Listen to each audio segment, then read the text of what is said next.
0, 1. Let's get Hello started. and welcome to Beyond Top 10 Tennis. My name is Dr. Ashley Morgan-Burge and I am your host. Welcome to episode 103 now of Beyond Top 10 Tennis and day 4 of our special edition for the Wimbledon Championships. And oh my goodness, yes, there have been some upsets overnight, but also our predictive analytics have rung true with some really exciting, I think, outputs. First and foremost, if you've been with us for some time now, thank you so much. You know what we're all about and what we've been doing with these special editions for specifically the Grand Slams, specifically this season. If you are new, thank you so much for joining us. But as always, I really would encourage you to track back to those early episodes. Episodes from, I think, the very beginning through to 50, focused on one of my key texts, followed by another. And there are 12 books there, 11 specifically when you're looking at developing that top 10 tennis ranking. Those of you, again, who are new, who are not familiar with my background, I'd encourage you to track on over to AIMA International. Click on About Dr. B and you'll see that background there. But also those early episodes where there's a more of, let's say, an elaborate introduction where we took this new change of pace with our joint video and audio feed. Episode 88 kicked that off with the French Open, which sounds like it was only yesterday, but roughly, let's say that was at 4 to 6 weeks ago. But again, so for those of you who are not familiar, obviously the 7 keys set the foundations there, and that was, I think this was my 10th book published. My fictional release was number 11, and number 12 then was my latest release. It came out at the end of last year, How to Develop a Top 10 Tennis Ranking, the power of the 8th key, you'll see. So that's 8 keys that I do share, more so in, let's say, not necessarily our special editions, but those when we're looking at the recent, say, results and rankings on the respective tours on a weekly basis. But right now, what we have been doing at that Grand Slam level is really amplifying our predictive analytics and that data that really was first and foremost shared in the What Is Your Game Missing series. What is your game missing? What is your game missing now? And what is your game missing to win? So all 3 texts there, they're quite substantial. They really laid out the foundations, and obviously the books after that have continued to build on that. But where I'm going is that the What Is Your Game Missing series, it really shows those data points, those key technical parameters that you need to not only develop a top 10 tennis ranking with direct correlations, world first, etc., and with key scientific findings there, but also when it comes to winning a Grand Slam, the likelihood of winning a Grand Slam, your ability to win more than one Grand Slam. So there's a lot of that in there. Everything a tennis player typically aspires to achieve. Over the last 20 years, I've harnessed and extrapolated that data to really find out how. Also, I think it's important to note that I do have an elite performance background as a coach. I am arguably the highest qualified coach worldwide. With those 12 books behind me, I have the highest coaching qualifications in there, and my master's is in that, and also my doctorate. Okay, so I really want to dive into day 4 of the Wimbledon Championships. I can't believe how quickly it has been going, but maybe it's because I'm getting more excited as I think the rounds unfold, because it really, I think, strengthens our data and makes it incredibly exciting. Okay. On the women's tour, we've got the first half today, and then on the men's tour, we do have the bottom half to unfold. So we had Swiatek's half of the draw and Djokovic half of the draw, respectively, that have unfolded. And there are a couple of, I think, key insights that have established themselves over the last 24 hours, but I really should start today's episode off before I dive into the draw is Andy Murray. It was his final appearance. I think if you've been following there's a lot there. Unfortunately, he wasn't able to play singles, but he did overnight have that final hurrah with his brother at the Wimbledon Championships. I do believe the Olympics will be his last, so this isn't the final time we're seeing it, but it most likely is obviously at the Wimbledon Championships. And I think it really underscores a lot of the work I've done around mitigating injuries and that management, how to safeguard players, key technical inferences that work towards that as well. And when you have a player such as Andy Murray that really was a part of the top four, but I think it was cut short with only, let's say, a handful of Grand Slams potentially, rather than, but maybe a dozen more, because that level of play was never able to progress further or to be maintained over that same period.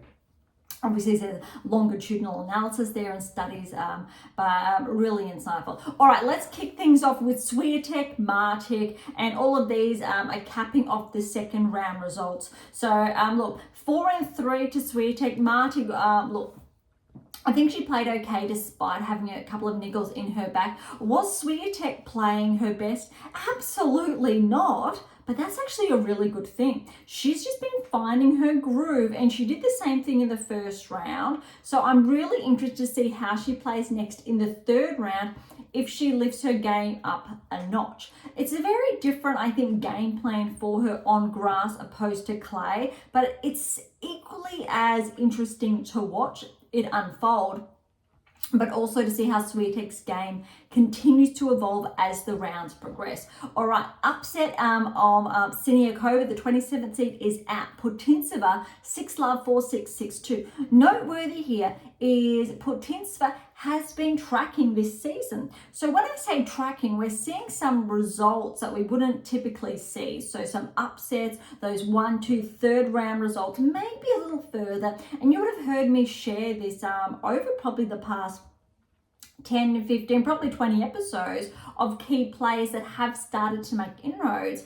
It doesn't mean it's as substantial, it's just noteworthy. Obviously, one of those players that was tracking is Schneid at the beginning of the season, and we've seen her crack now into the top 30. Boulter was another, then she got her maiden title. So it's very interesting. Dart, a little bit, and we'll get to that shortly, but equally very noteworthy. So Swiatek will play Putintseva next after upsetting the 27th seed. Now, as I've just shared, since Putintseva has been tracking this season, I don't think it necessarily suggests that Swiatek will be a bit surprised here.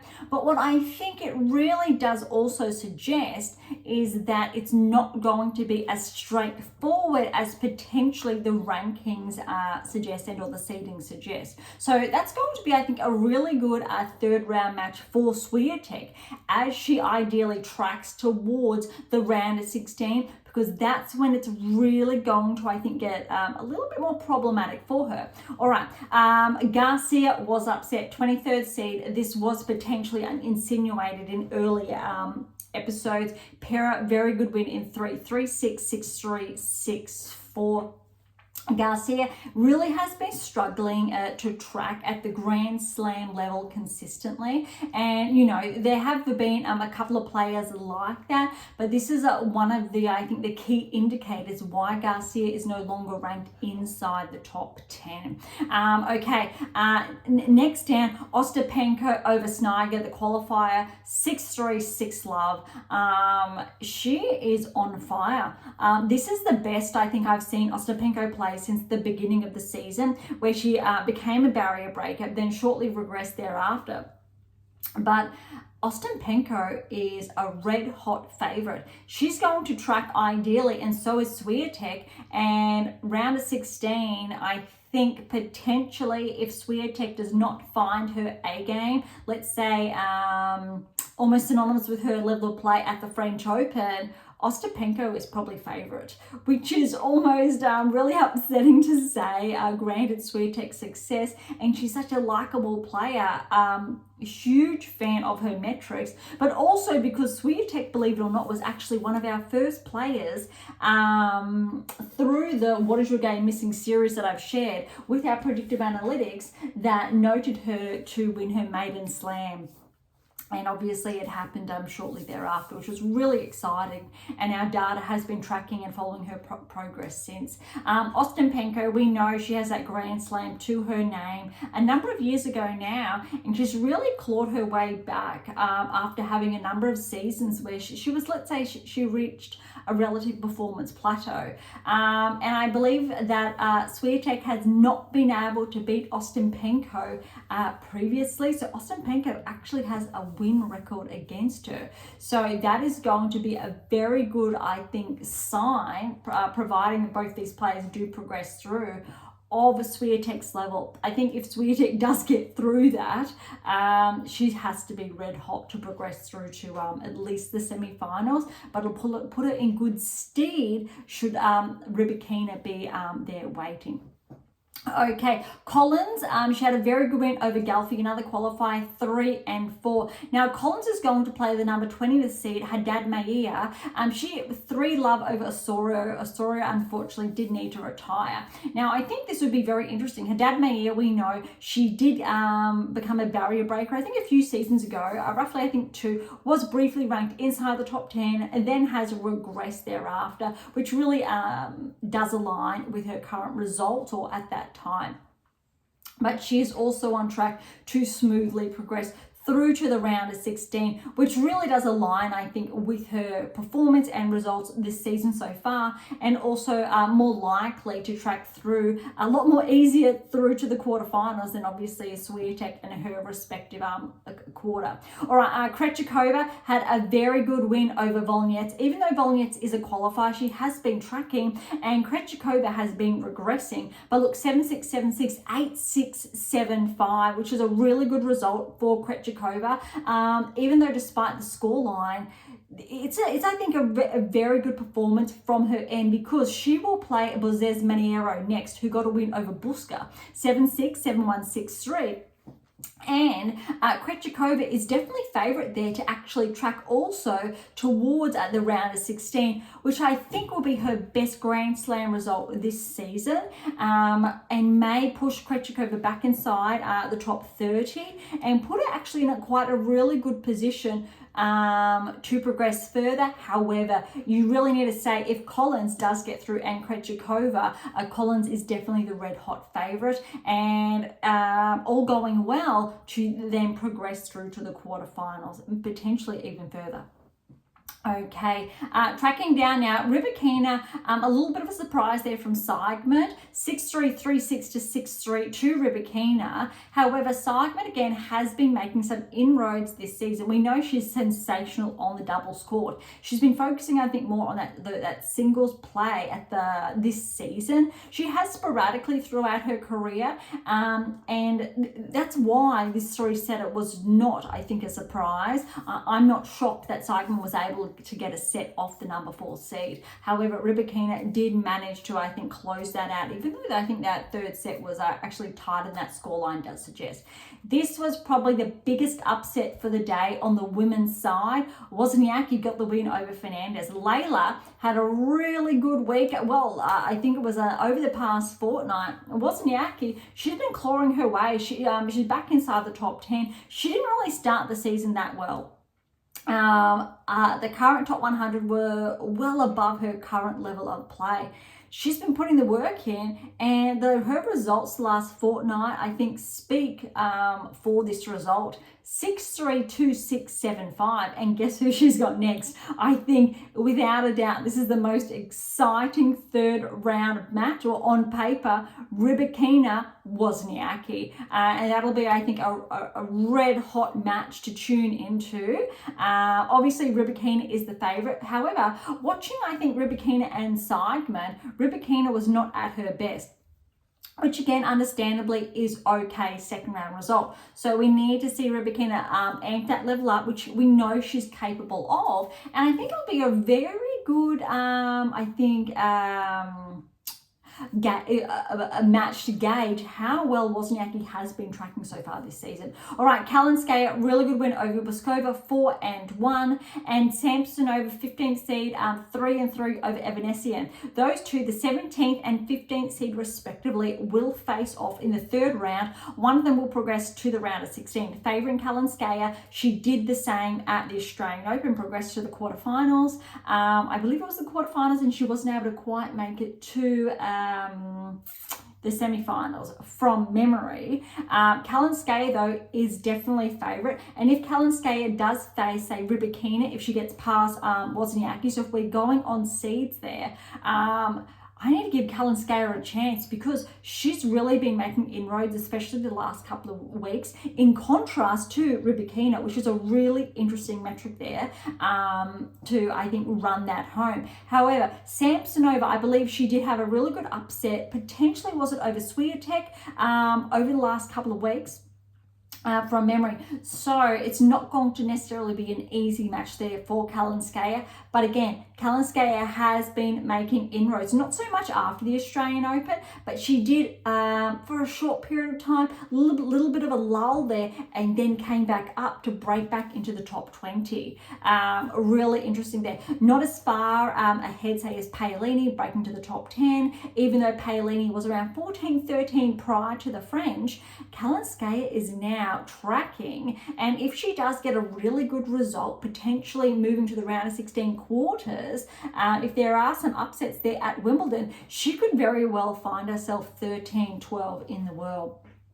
Okay, Jabeur, a nice win over Montgomery, another qualifier, 6-1, 7-5. Really good for Jabeur, but check this out. Svitolina, the 21st seed, got a 3-4 over Neumeier, which means Jabeur and Svitolina will play next. I think that is the second third round match red hot because Svitolina, I believe last year she did make the semi-finals from memory. Jabeur, we know she's a finalist, but she has not been tracking this season. Very interesting match. Potentially what will happen is what happened at the French, where Jabeur really picked up her game and started to have those essentially those back-to-back wins. Svitolina, though, she was upset from by Wozniacki. I think it was only last week. So this is, I think, very noteworthy to track Jabeur's level of play. Okay, the biggest upset for, I think, or one of the biggest upsets for day 4 of the Wimbledon Championships is Boulter is out, the 32nd seed. Very big surprise, Dart coming through. Dart's only recently, I think, cracked into the top 100, but 4-6, 6-1, 7-6, and that tiebreak was 10-8.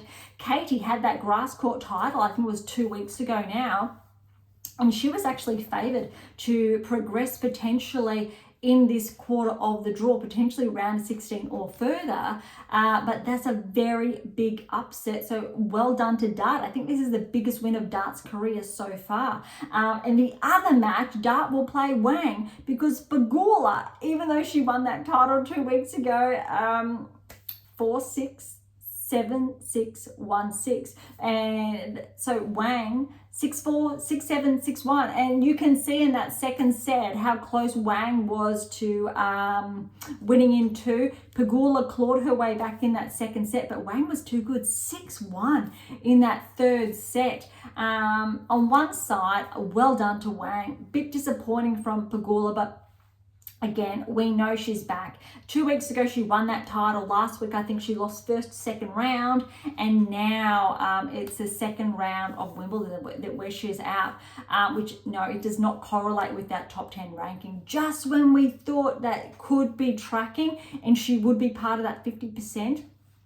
If you are new, tune into, I think, earlier episodes, especially over the last fortnight, where I've been sharing that 50%, how on the WTA and ATP tours, respectively, 50% of players this season are not aligning with that ranking and that level of play. Again, I've been really transparent about the high standards there because this is the top 10 in the world, but also how to develop a top 10 ranking, how it touched on the top 8% and 2% per season are susceptible to regressing, so fluctuating there, being pushed out and being replaced. This season, those numbers are much greater, and it's a very big anomaly, but it's equally very interesting to track. Okay, that wraps up the women's tour, the first half of the draw that has unfolded on day 4. So let's have a look at the men's tour now, which is the second half. We're going to start with Komsana and Walton because Rublev was leading the second half, but we know he's out. Komsana got through against the Aussie in 5 sets, 7-5, 1-6, 6-7, 6-1, 7-6. And look, that 6-7 was 12-14. So Walton got that third set in a 14-12 tiebreak. Huge. That fifth set, though, Komsana 10-8. Look, Walton was really close there, neck and neck, but Komsana too good. Walton is really underrated. He's been having to do it tough. His ranking, he's outside the top 100, and he really clawed his way through and in. So I really hope this sets a platform the rest of the season, or potentially the next, say, 18 months, and we see more inroads from Walton, because we do have a couple of up-and-coming Aussies that have, let's say, been on tour for some time, but they're only now starting to, say, make those deep inroads inside the top 100. Mazzetti in 5 against Darderi, 6-4, 4-6, 6-7, 6-4, 6-4, which means Mazzetti was down 2 sets to 1, 4-4 in those last two. The two Italians really did fight that out, but Mazzetti is definitely favoured now to track through to the round of 16 and potentially go one step further, which will actually mark a career high point for him. I don't believe Mazzetti has actually made a round of 16 at a Grand Slam yet, from memory. I do not have the data in front of me. If he has made the round of 16 previously, I believe it's probably only been on one occasion. Mahesh Parikar, lucky loser.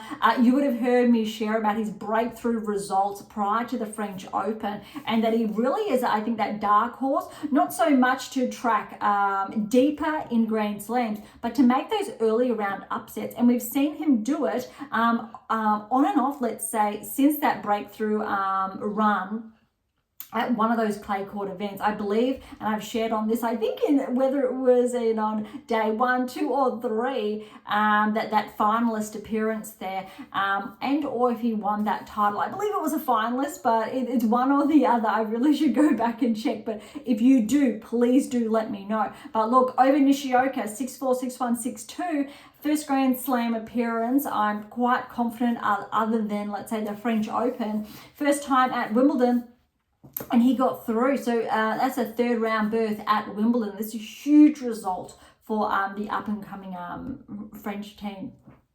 Okay, another upset. Not so surprising, because we know clay, grass, Tsitsipas has been fluctuating 6-7, 6-7, 6-3, 3-6 to Ruusuvuori. So I'll say that the other way around. Ruusuvuori got the win over Tsitsipas, 7-6, and that was 8-6, 7-6, and that was 12-10, 3-6, 6-3. Surprisingly, you would have thought that Tsitsipas would have been able to hold his own, and that scoreline would have been a little bit different. And Tsitsipas would have been able to use his advantage, his experience, to claw that out potentially in 4 or 5. But it was Ruusuvuori who capitalised in that 4th set, which is really huge. So Ruusuvuori will play Mahesh Parikar in the 3rd round. Either of those players, obviously ranking wise, you need to give Ruusuvuori, I think, the edge there, but that's going to be a new round of 16 berth for one of these players, which is incredibly significant. One of those players are going to be solidified and make their way onto the radar. Fritz Rinderknech, 3-4, 3-6, and 4. That was actually a really good match, I think, for Fritz to feel his way, I think, onto the grass. We know he got that title last week, but it's probably the first time we've seen him like pushed from this extent over the last couple of days. So I think that's probably a really good match for him over Rinderknech, because he will play to Billow next, the 24th seed, who got a good win in 5 over Caboli. 7-6, 7-6, 4-6, 4-6, 6-4, and those two tie breaks were 7-4 and 7-4 respectively. So that was obviously 2 sets to Billow, and then Caboli came back and won the following 2 sets before Billow 6-4.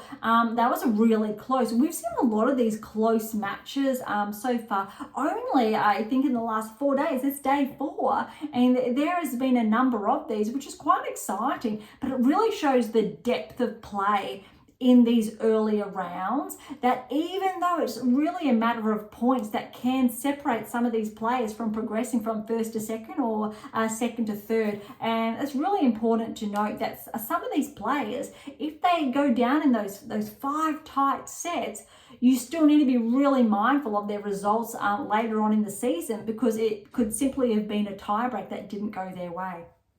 Obviously, that is not the case for all players. It could just have been an exceptional result and then a steep regression.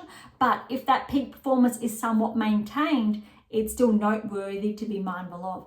Another very big upset on the men's side, even though the rankings, it's not, say, a top 10 upset, Draper was coming off a really good season, last couple of weeks, and he was favourite over Norrie. However, I did share that Norrie potentially could get a bit of an upset here, because they're both Brits, but Norrie was on the scene prior to Draper, even though Norrie has regressed in the rankings, in contrast to Draper's, say, progression. But look, 7-6, 6-4, 7-6 to Norrie, a 7-3 and 8-6 in those tie breaks respectively. So a really good win for Norrie to get pushed through to the 3rd round, and he will play Zverev, who got a really good win over Garon, 2-1 and 4.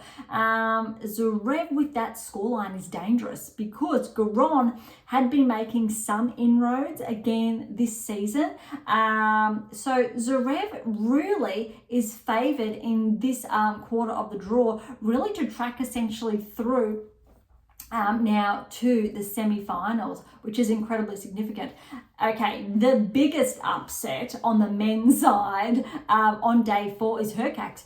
Hurkacz is out. And remember me touching on de Minaur only, I think it was on day 3, and what the draw was potentially lining up to be Hurkacz and de Minaur essentially in the round of 16. So this really, I think, opens up that path for Alex. But it looks like, unfortunately, Hurkacz did retire in the tiebreak. In that 4th set. This is really tough, because it looks like there was just 1 point between Fils closing out the match with that win. I'm not too sure what happened, but obviously there must have been a bit of a significant injury that happened at that time, because the scoreline 7-6, 7-2, 6-4. Hurkacz did get that 3rd set, so 2-6, and then the 4th set was a tie break.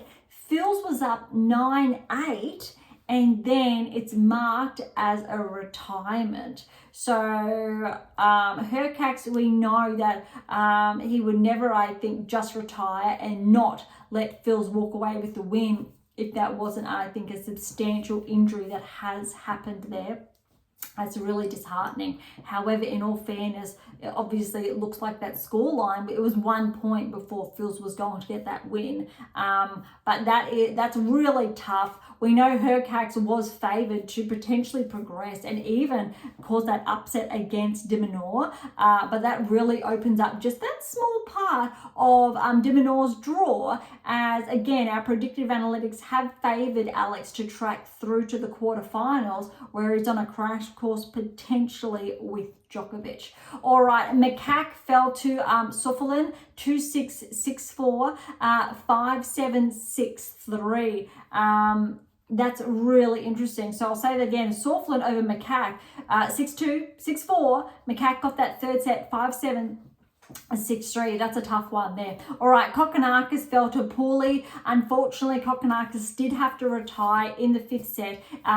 Pooley is a qualifier though, and was looking like Kokkinakis had a really good chance here, but 2-6, 7-5, so it was 1 set all. Pooley was up 5-2 in that 3rd set, going or looking like he was going to go up 2 sets to 1, and unfortunately Tanasi did have to retire. A bit of a niggle with his knee, and I believe he did do something similar a week or 2 ago, so hopefully he gets a really swift recovery there.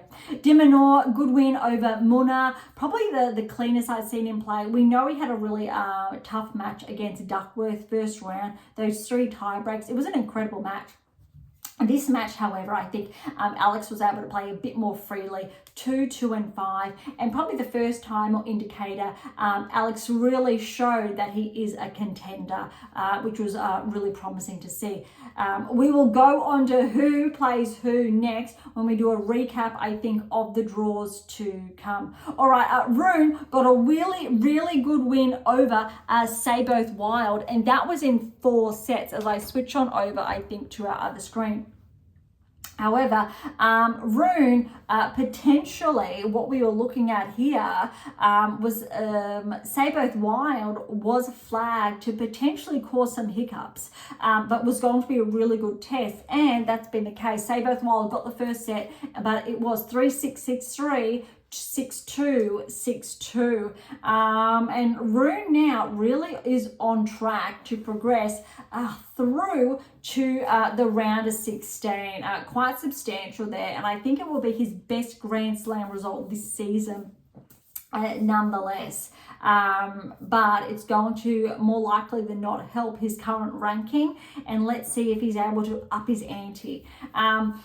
Hales over Kakanakov, that is a very big upset. Kakanakov was favoured to progress and to face Rune in the 3rd round, but Hales is a qualifier, 4-6, 6-3, 3-6, 6-3, 6-4. So now Rune will play a qualifier in the 3rd round, which makes he's definitely the favourite to track through to the round of 16. Whereas potentially if he did face Kakanakov, it was flagged as maybe an upset, given Kakanakov really knows how to deliver at the Grand Slam level. And let's say that round of 16 quarterfinal result where he has been a handful of times.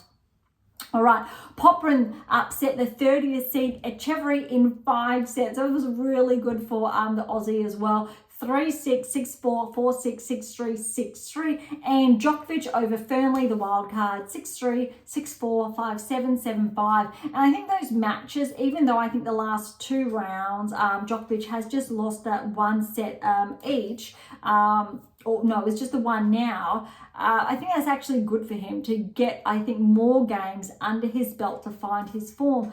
And look, Djokovic, Popyrin. Djokovic obviously is definitely favourite, but I'm not going to be surprised if Popyrin takes a set. But it'll be a very good, I think, indicator to see how Djokovic is playing. I believe these two have faced each other before, and Djokovic does have, obviously, that lead, but look, anything can happen, especially on grass with an Aussie. However, granted, I think Djokovic's record on grass, you really need to give him the edge. All right, that really wraps up that second half of the men's draw. So let's track on over to here now on our other screen to have a look at what's really going to pan out from the results so far, or what we've shared now on day 4.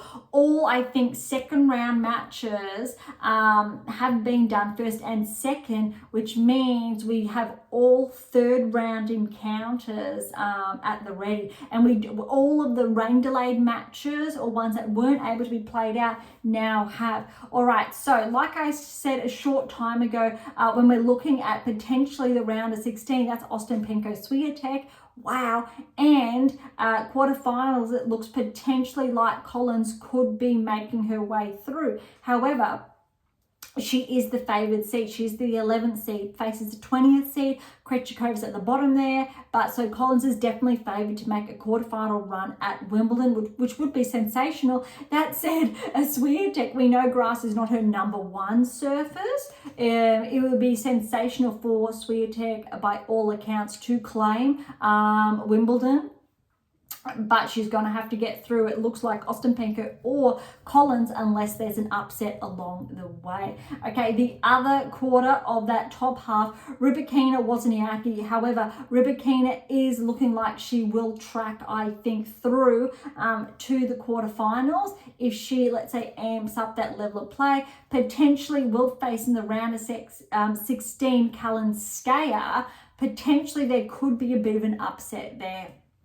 But let's see how that little half tracks, because I think there could be a little bit of an upset there brewing.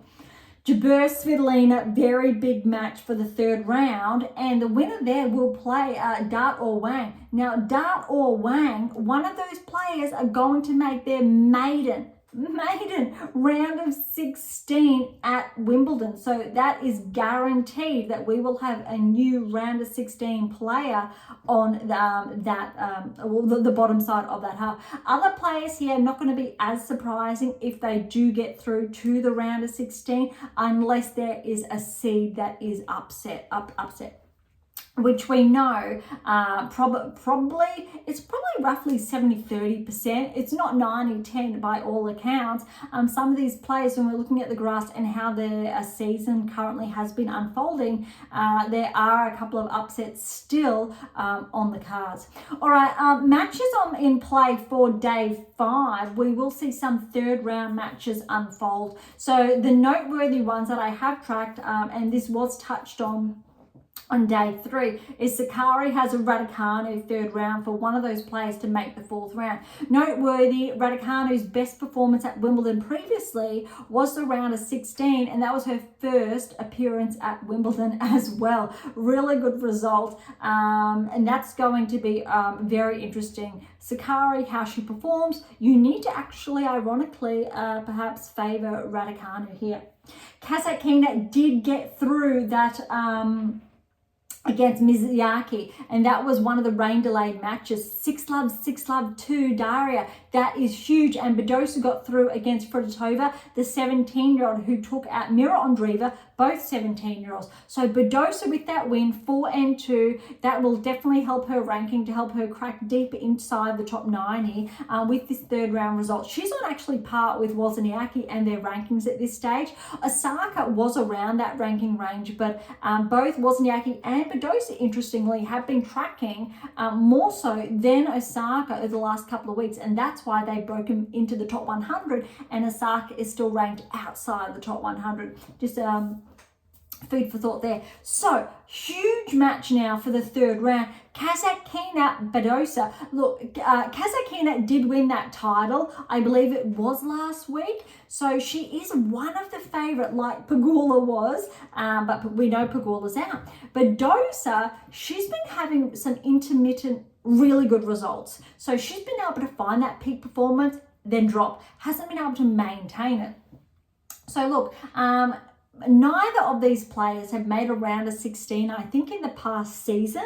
I think Kasatkina may have. I know Badosa has not. So this is a really, I think, good part of the draw, potentially for Kasatkina to track all the way through to the semi-finals. Definitely this draw has opened up to work in her favour. However, if Badosa gets through, potentially she, either of those players, if they both continue to track, will face the winner of Sakkari Raducanu in the quarterfinals if those two players, or one of, continues to track through. I've said this again on day 3, Sun, Zhu, breakthrough round of 16.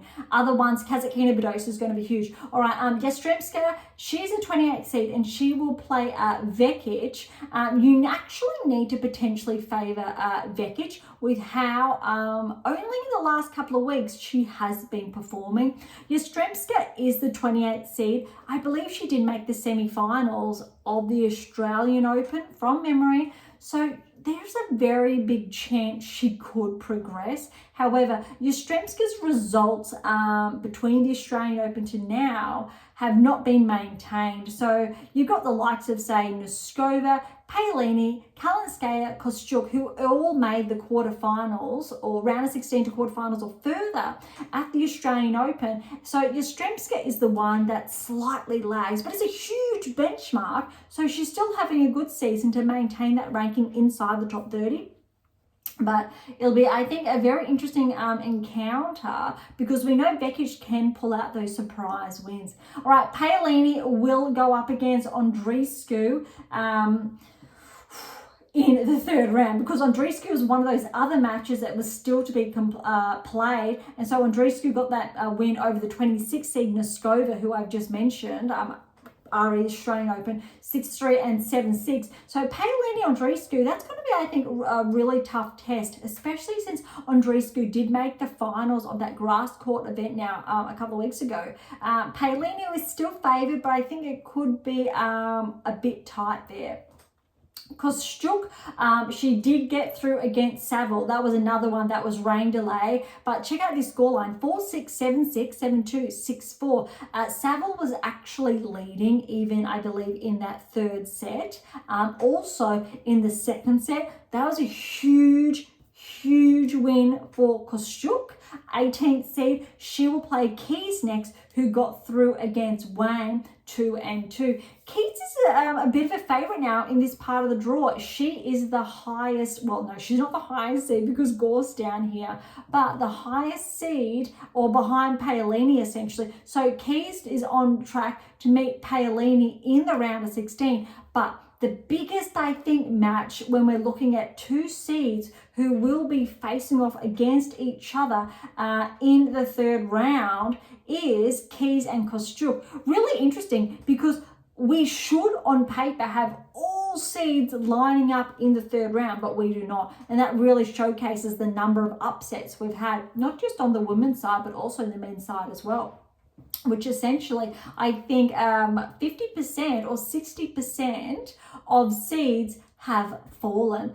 Very noteworthy there. Well, especially primarily on this half, I should add. There are more seeds on the top, which we will get to shortly. So, Kostyuk and Keys. Kostyuk's probably more favoured in contrast to Keys, so that's going to be really interesting. Schneider Navarro, we did touch on this one on day 3. Definitely a blockbuster. Gauff Cartel, Gauff is definitely favoured there. On top half of the draw, how we've just touched on, we do have 1, 2, 3 encounters that are seeds. Collins, Haddad, Maia. However, there's a big gap there, so you really need to favour Collins, and we've just touched on that. Kalinskaya, Samsonova, very tight because 17 to 15, but then Jabeur and Svitolina. So that really makes 3. There is a very big gap there, however, which also shows that Kostyuk and Keys, that is 4. So when you're breaking down the number of 1, 2, 3, 4, 5, 6, 7, 8, I'm sure you're ahead of me doing the math there, 9, 10, 11, 12, and I think I've done that correctly, hopefully. So there is actually a number of, I think, matches that are not obviously seed versus seed as well, which is really important, I think, to highlight. Out of, I think, those essentially 16 matches that will unfold, you only have essentially a quarter, which are just seeds that really, or seed versus seed, which really showcases how many seeds have dropped. All right, that's enough of the action, I think, to look forward to for day 5.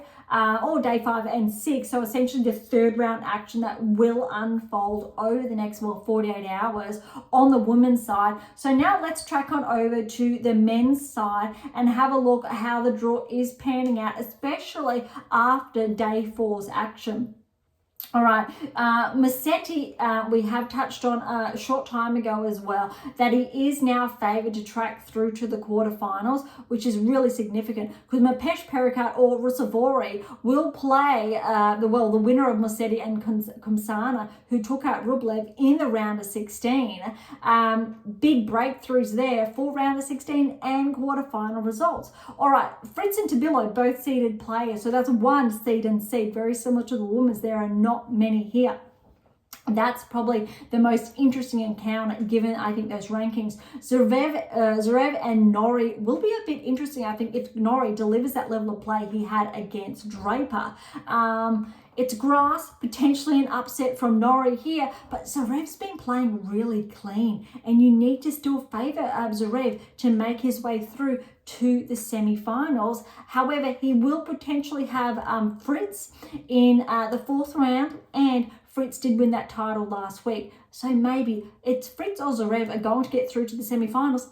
Fritz, if he does up the ante, maybe have his maiden semi-final berth, especially at Wimbledon. Zverev, though, is going to be a bit hard to tackle if he maintains his current level. All right, on the other half, and again, top draw, Fils Sauflin, and another round of 16 berth for one of these two. De Minaur and Pooley. You need to obviously give De Minaur the edge there. Rune and Hallis. You need to give Rune now the edge, Djokovic Popyrin, Djokovic the edge, which means that whole entire top half, bottom half, of the men's draw, there is only one third round encounter against a seed and a seed, which statistically shows the women's draw has more so lived up to the seeding expectations over the men. Really fun fact there. All right, let's look at the top half because it's a little bit different. We have a couple more seeds that are going to face off. Sinner and Kekmanovic first round, and this will be in action for day 5, but you need again favour Sinner. Shelton did get through against Harris. Shapovalov got through against Altmaier, both of them in 5 sets respectively, but you need to favour then Shelton to get through to play Sinner in the 4th round. All right, Dimitrov, he got through, but how's this? Monfils did end up closing the match out against Wawrinka. That was a tough one, but that was 7-6, 6-4, 7-6. We are yet to come across a seed, but we will shortly. Medvedev and Struff. So we're looking at Medvedev and Dimitrov making the round of 16, which really will obviously coincide with those rankings, but we've already had seeds fall. Alcaraz and Tiafoe are the first seeded pair to make that alignment in the 3rd round. Potentially tough one for Alcaraz against Tiafoe, but you really need to favour Carlos there. Nakashima and Humbert, favouring Humbert. But Nakashima has had some upsets though this season. Paul and Bublik, that's the 2nd seed and seed. I think that is probably the most interesting men's 3rd round match. Purely because Bublik and his serve and grass, it just works. Paul, however, has been tracking over, especially over the last, I want to say 4 to 6 weeks. So it's going to be a really interesting encounter there. All right, so look, on the men's side, that is only 2 seeded in that top half. And in the bottom half was only 1, that's 3. And look, it's relatively fair when we say on the women's side, we only saw, and I'm just going to double check again, 1, 2, 3, and 4. So look, the seeds, as far as they're concerned, they fall in a lot more quickly on the men's side in contrast to the women's side. However, really, that's a 25% differential. Really important. I mean, it is actually quite substantial when you're looking at percentage points and that 25%. However, when you really break it down to that 4 and 3 match encounters, but it also shows the depth of the field and the transitions required from clay to, I think, grass, but also what players are able to live up to those rankings, especially if they're ranked inside the top 20. It really showcases and runs home what I've been saying for a substantial part of this season about the 50% on both tours inside the top 10, not living up to those peak performance levels that correlate with that top 10 ranking. And we're seeing it essentially live in action at the championships. All right, I think that's it for day 4 of Wimbledon. And we've wrapped up all of those third round matches. Well, no, we've wrapped up all of the second round, I think, matches. We know that who's going to be playing who for the third round on both the men's and women's draw. Look, the first initial days are always a little bit hectic because of the rain delays, scattering first half, second half, trying to find a little bit of that order there. But we've managed to, I think, sum them all up on both sides of the draw, which I think what we really need to be able to, I think, look at the third round and what's going to happen, because now what's really exciting, we have all of the third round matches listed, which will be able to show us inside essentially the next 48 hours as well, that top 16, so the round of 16. And we know if a player makes the round of 16, that's when they're going to begin to be tracked more, let's say, seriously. And if they make more inroads, I think, for the rest of the season or the seasons to come, or well, essentially progressions or regressions. All right, thank you so much for listening. Look, to grab a copy of how to develop a top 10 tennis ranking, or the 7 keys, or of course the What Is Your Game Missing series that I did touch on at the very beginning, or in that fact any of my other books, head on over to AIMA International or head on over to Amazon. So irrespective of where you're based in the world, to grab a copy. For any comments or questions, head on over to AIMA International topic thread, the social platform set of data privacy, or to interact with Beyond Top 10 Tennis, head on over to Twitter, Instagram, or YouTube. To catch up on our blogs, head on over to AIMA International, look for our blogs tab, or head on over to Medium. And as always, I'll leave all the links in the episode notes. Medium is a really good one alongside YouTube and Spotify to interact or leave comments for us there. They're more typically reviewed almost on a daily, regular basis. The other platforms aren't viewed as frequently. So if you are after a reply or some type of engagement, I really would encourage you to go to those ones, especially directly to AIMA International, where you will see all of those articles as well. For something different, head on over to Pink Octopus Books, where you'll see my fictional release, or head on over to Spruik for some random polls, just a little bit of fun. And of course, if you enjoyed today's episode, please like, share, or subscribe. It would be absolutely phenomenal. And for those of you who are interested, we do have scholarships available on AIMA International, as well as options to work with me exclusively to optimize your results and to nudge you closer towards that top 10, or closer towards, let's say, that round of 16, quarterfinal, semifinal, finalist, Grand Slam, and looking towards those Grand Slam wins. So if you are already a Grand Slam finalist and you're looking for that key differential, Jabeur, Tsitsipas, Ruud come to mind as finalists that are yet to capitalize on those 8 keys, please don't be shy. Come and say hi. These 8 keys are absolutely a must-have prior to that. All right, on that note, thank you so much for listening. I'm so incredibly grateful. I am your host, Dr. Ashley Morgan Burge, and this is Beyond Top 10 Tennis, and I'll see you